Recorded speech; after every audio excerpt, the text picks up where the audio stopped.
This is the Future of Automotive with Steve Greenfield.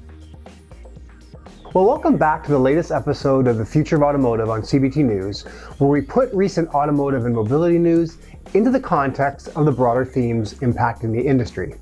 I'm Steve Greenfield from Automotive Ventures, and I'm glad that you could join us this week.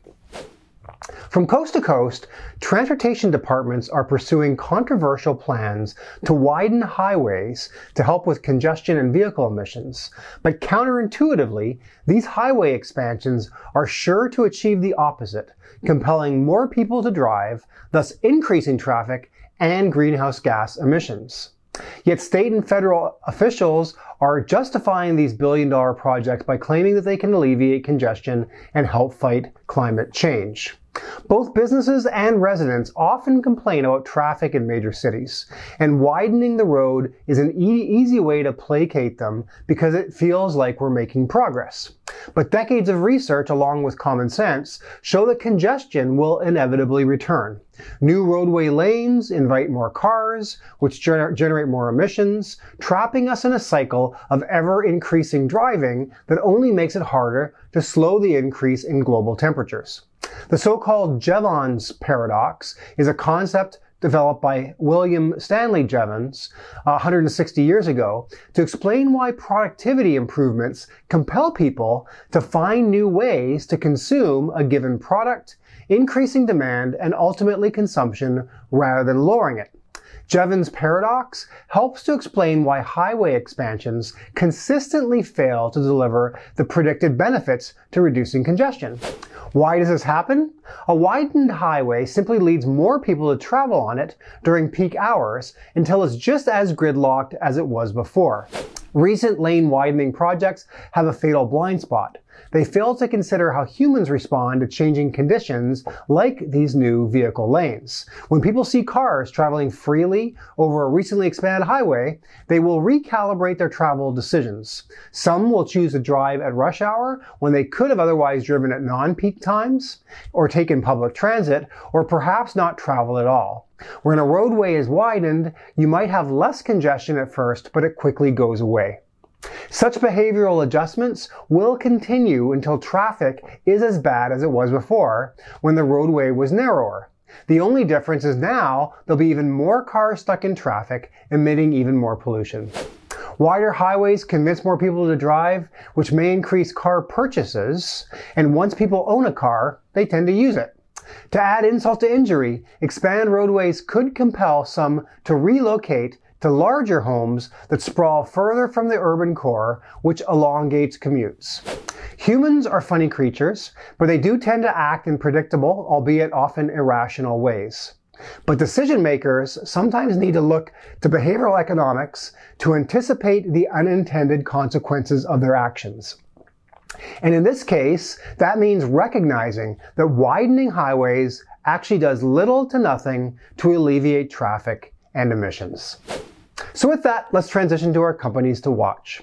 Every week we highlight interesting companies in the automotive technology space to keep an eye on.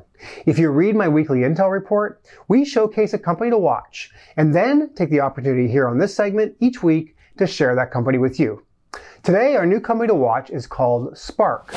Spark's mission is to guarantee top-notch customer experiences and help dealerships reclaim their market share from competing independent and franchise repair shops.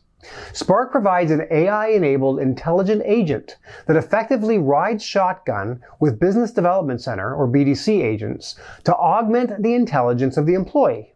Spark provides real-time workflow support and coaching, literally serving up customer data as they dial and streamlining their appointment scheduling process.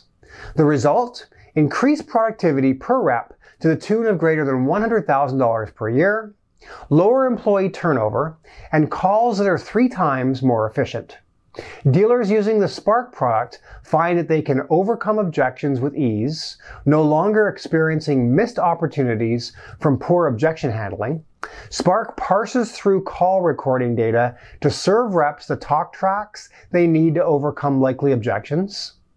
Dealers can clone winning behaviors. Spark serves BDC reps insights on their peers' winning talk tracks while optimizing the approach most likely to result in an appointment based on a prospect's vehicle, service needs, special offers, and persona.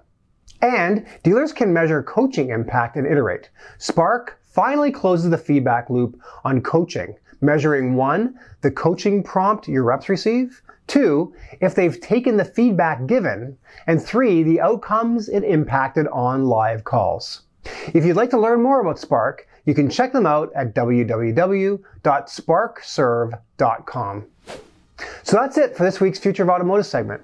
If you're an auto tech entrepreneur working on a solution that helps car dealerships, we want to hear from you.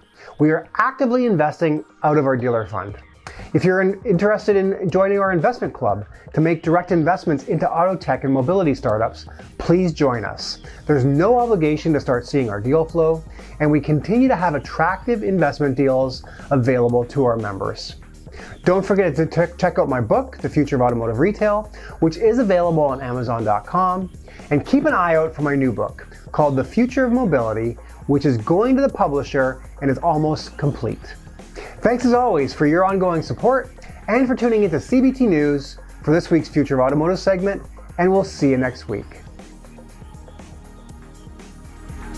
Thanks for watching The Future of Automotive with Steve Greenfield.